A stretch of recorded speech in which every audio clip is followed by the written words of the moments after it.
Audio Jungle.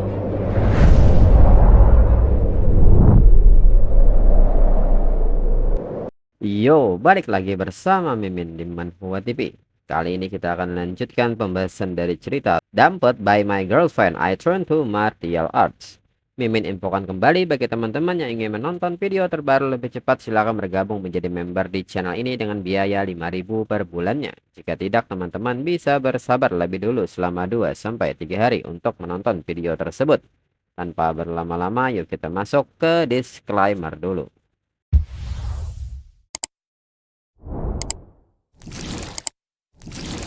Disclaimer.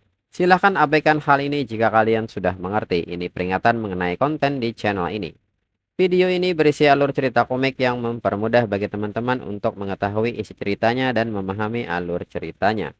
Jika ada kesamaan tokoh, tempat, maupun isu yang sedang hangat, itu benar-benar tidak disengaja. Dan peringatan bagi teman-teman untuk tidak mencontoh atau meniru perkataan maupun perbuatan yang tidak baik yang ada di video ini. Karena cerita ini hanyalah fiktif belaka. Jika mengerti, yuk kita masuk ke ceritanya. Fang Yi pun bertanya-tanya bagaimana cara terbaik untuk menggunakan atribut Heavenly Fire yang baru saja dirinya kumpulkan dari lapangan. Heavenly Fire tidak terduga, membara dengan liar, tak menyisakan apapun kemanapun dia menyebar. Seperti kebakaran hutan yang tak berujung. Sempurna untuk menghadapi anomali yang tidak berkembang biak. Namun di saat itu Fang Yi menyadari sesuatu, dan ini akan benar-benar cocok 100% dengan teknik Crimson Flame Blade-nya. Menambah enhancement jadi lebih sempurna. Ini adalah peluang untuk menambahnya lagi. Kini berpindah ke belakang gunung. Langkah Fang Yi pun seketika terhenti melihat tulisan di depannya. Fang Yi menilai gunung belakang tidak menunjukkan aktivitas aneh, tapi sudah diblokir. Namun militer tidak mungkin menerima berita secepat ini. Hanya seseorang yang tahu dirinya berlatih dan bereksperimen di sini yang melakukan ini. Satu-satunya yang tahu rutinitas dirinya adalah asosiasi Spirit Ki. Fang Yi bertanya-tanya apakah mereka memberikan tulisan di tanah ini untuk dirinya supaya bebas bereksperimen. Jika demikian, lebih baik dirinya terima saja. Namun di saat Fang Yi ingin melangkah, Fang Yi merasa ada yang salah. Menurut Fang Yi, bahkan sampah juga bisa menyusup ke gunung belakang. Aura ini sama persis dengan yang dirinya temui di pabrik itu, hanya saja tidak sekuat dulu. Dan nyatanya saat ini ada sosok anomali yang sedang mengintai Fang Yi dari belakang. Menyadari hal ini, Fang Yi mengerti bahwa sekarang dia bisa menilai kekuatan musuh sebelum menyerang. Jika demikian, perhatikan ini baik-baik. Lalu notifikasi pun menyebut bahwa Heavenly Fire juga dikenal sebagai Upper Flame. Memiliki atribut cahaya, kuat dan penuh kebenaran. Digunakan untuk membasmi kejahatan.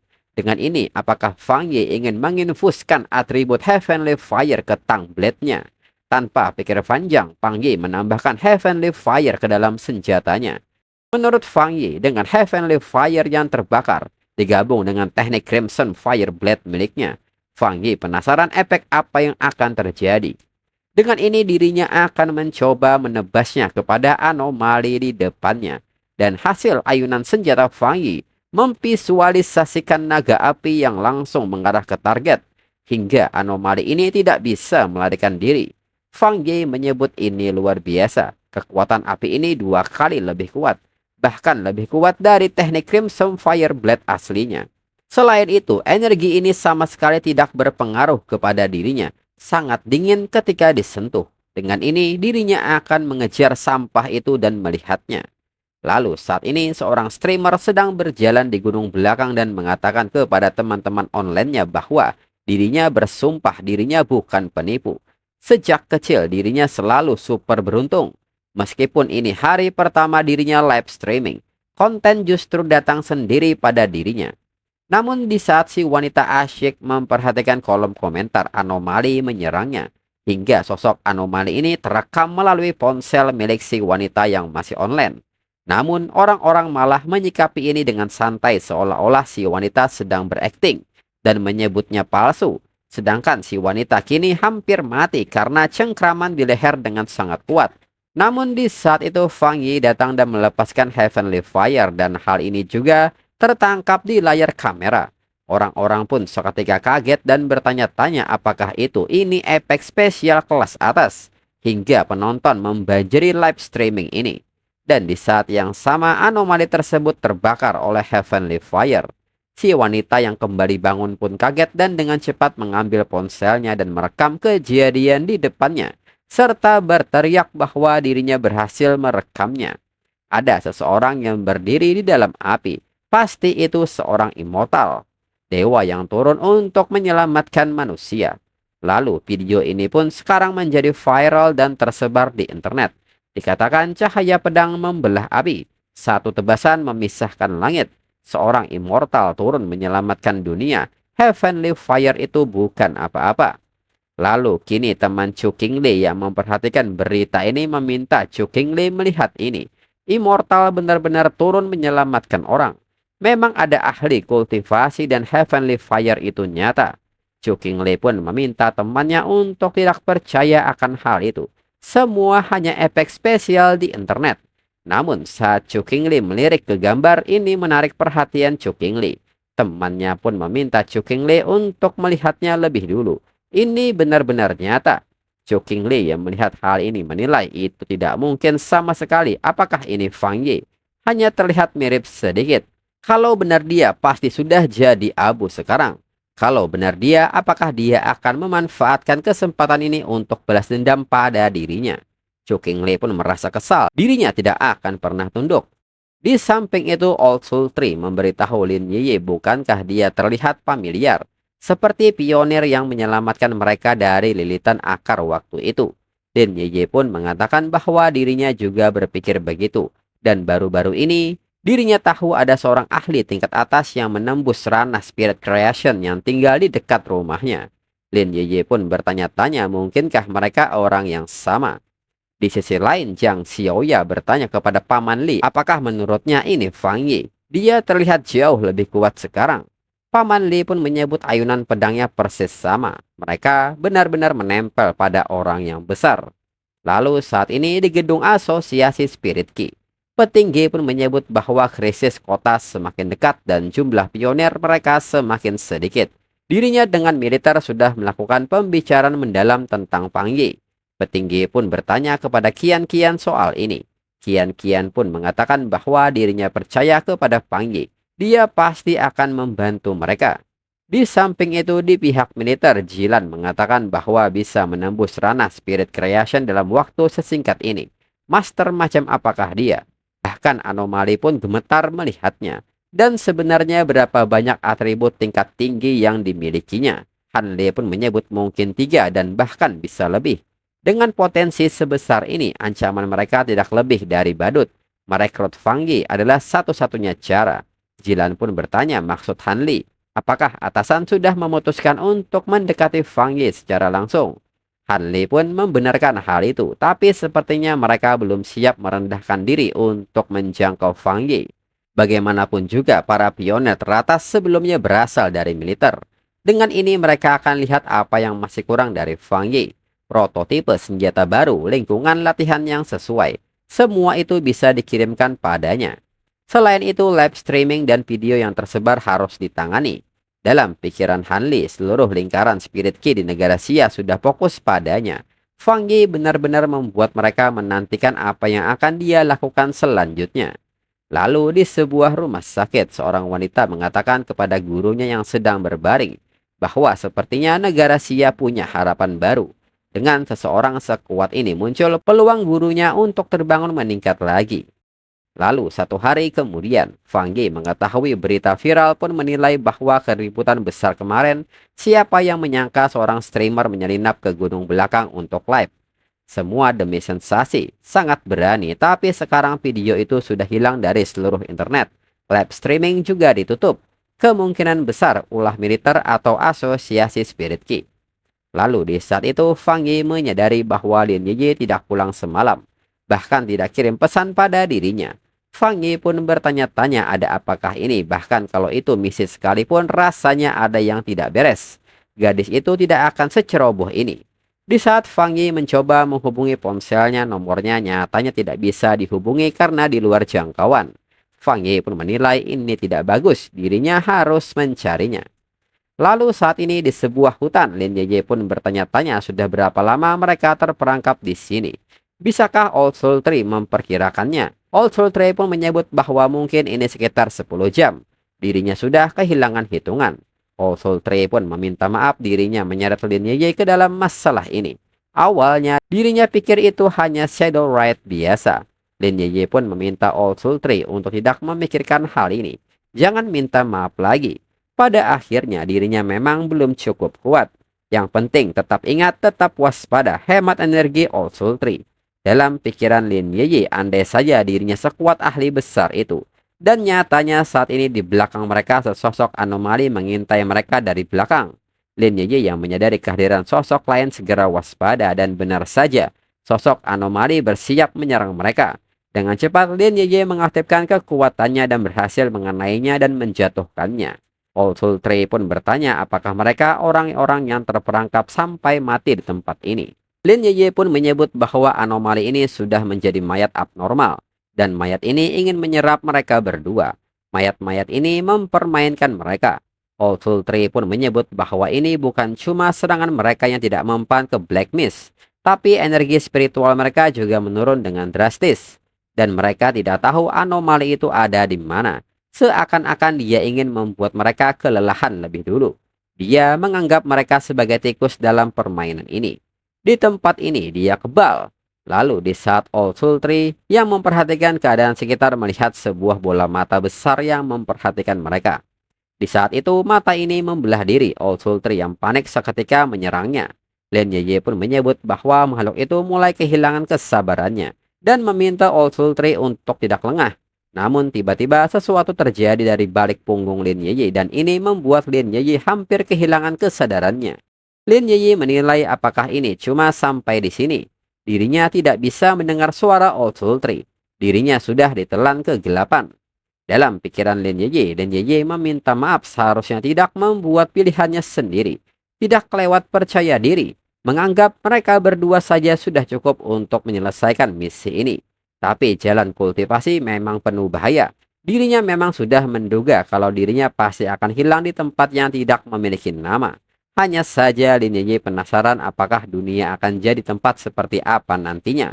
Peran apa yang disembunyikan para pionir di bumi. Gelombang besar kebangkitan energi spiritual. Dirinya mungkin tidak akan pernah melihatnya lagi. Namun di saat itu Lin Yeye melihat sebuah kilatan petir di depannya. Dan nyatanya itu adalah Fang Yi. Fang Yi pun mengatakan bahwa dirinya hampir telat dan seketika Fang Yi menghempaskan elemen petirnya ke area tersebut dan menyapu semua kegelapan. Lin Yeye pun nampak tidak percaya ini, dia memang sepupunya. Fang Yi menyelamatkan dirinya. Dia ternyata bukan orang biasa. Lalu anomali ini kembali dan hendak menyerang Fang Yi. Lin Yeye yang melihat ini seketika memperingatkan Fang Yi bahwa ada anomali di belakangnya. Fang Yi sendiri menilai bahwa ini sempurna.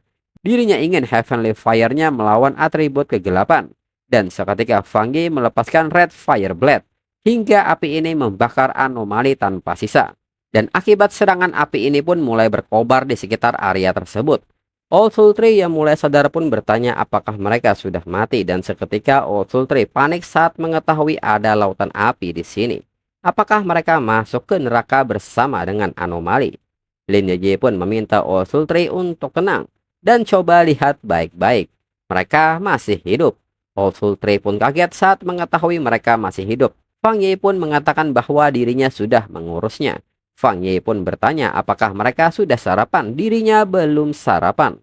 Old Soul Tree pun kaget melihat Fang Yi. Itu adalah dia yang waktu di kota Yang Huo saat melawan akar kematian. Fang Yi yang menyelamatkan mereka.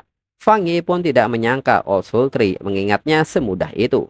Lin Yeye pun seketika bertanya jadi atribut api yang menyelamatkan mereka waktu itu ternyata sepupunya.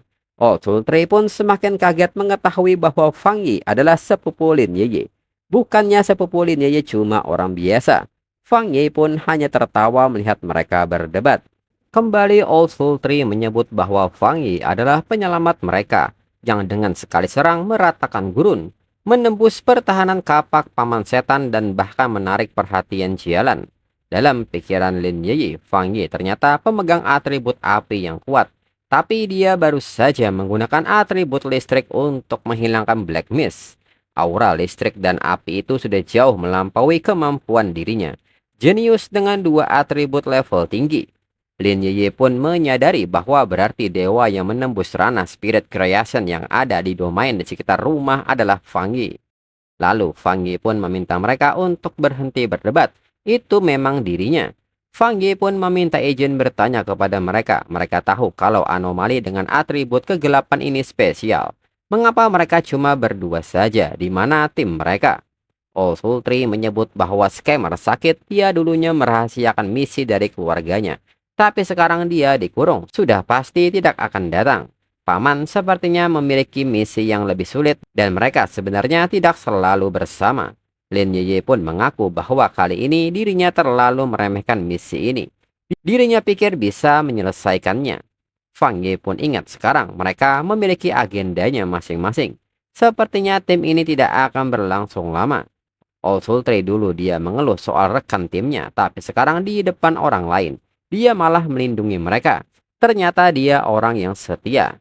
Lin Yiyi orang yang teliti. Dia pasti sudah mengetahui ini. Lalu Fang Yi pun mengatakan karena mereka berdua sudah tahu soal identitasnya dan dirinya mempercayai mereka berdua. Bagaimana kalau mereka membuat tim? Tapi jangan sampai rahasia ini bocor. Old Sultry pun bertanya apakah ini sungguhan. Ini luar biasa. Old Sultry meminta Fang Yi untuk tidak khawatir. Mulutnya bukan ember. Dirinya kini jadi beruntung karena Lin Yiyi. Lin Yiyi pun menilai, dengan pionir sekuat Fang Yi, Fang Yi sudah sadar kalau dirinya juga butuh dilindungi. Ternyata di jalan kultivasi yang sepi ini memiliki keluarga yang bisa diandalkan tanpa perhitungan adalah berkah. Lin Yiyi pun menanggapi hal ini dengan senang dan mengucapkan terima kasih. Dirinya akan membuatkan telur goreng untuk mereka berdua.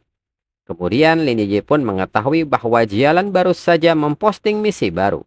Dan ini adalah pemberitahuan misi ekstrim Dark Zone. Mereka diminta untuk pergi ke sana untuk mengumpulkan item misi. Jialan pun meminta mereka untuk pikir dengan matang sebelum ikut. Melihat hal ini, Fang Yi pun bertanya soal atribut kegelapan ini. Apakah Lin Yiyi juga tahu soal ini? Lin Yiyi pun mengiyakan hal itu. Lokasinya ada di area perbatasan yang dilarang dimasuki oleh negara Xia. Kekuatan kegelapan yang ada di sana sangat besar. Jadi pionir selalu menghindarinya.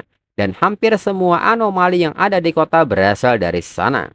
Pihak berwajib masih belum bisa mengeksplor area itu. Katanya ada kecelakaan serius di sana. Fang Yi pun mengerti. Berarti mereka harus mencobanya. Fang Yi pun meminta Lin Yiyi untuk menanyakan soal rincian misinya kepada Jialan.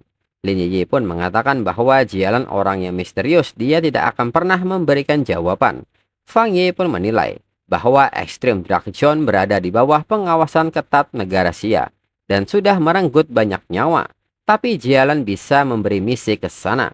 Fang Yi pun menduga bahwa dia mungkin saja pemberontak atau dia bisa saja seorang petugas militer dengan pangkat tinggi di asosiasi dan dirinya memilih kemungkinan kedua.